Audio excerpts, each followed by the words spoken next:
Għaddew 4 xhur minn rapport tal-Awditur Ġenerali li żvela kif l-impjant ta' Sant'Antnin sewa 6 miljun euro iktar minn kemm stmat u l-Park tal-Familja sewa 600,000 euro aktar. Sal-lum ħadd mill-Partit Nazzjonalista ma refa' responsabilità politika ta' dan. George Pulicino li kien politikament responsabbli minn dawn iż-żewġ proġetti sal-lum għadu fuq quddiem tal-kelliema tal-istess partit illum fl-oppożizzjoni. Waqt konferenza tal-aħbarijiet quddiem l-impjant ta' Sant'Antnin staqsejna dwar dan lil Xarlo Bonnici li huwa l-kelliem għall-ambjent tal-oppożizzjoni.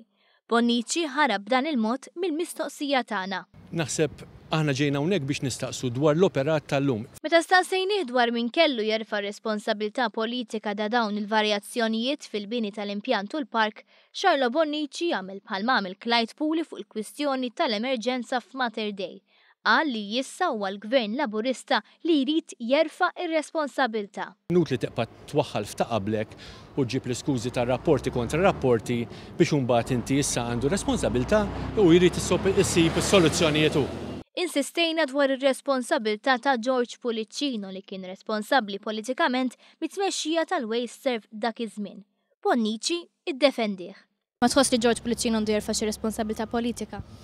Naħseb dwar dan il-suġġett anka l-ex Ministru George Pulicino tiġà ħareġ anka il-rispons tiegħu u m'għandix xejn xi nżid. George Pulicino kien iġġustifika dawn il-varjazzjonijiet billi qal li l-proġetti tal-immaneġġjar tal-iskart kienu uncharted territory. Iżda fir-rapport tiegħu l-Awditur Ġenerali kien immarka bosta nuqqasijiet u qal li l-varjazzjonijiet ta' dan it-tip mhumiex aċċettabbli.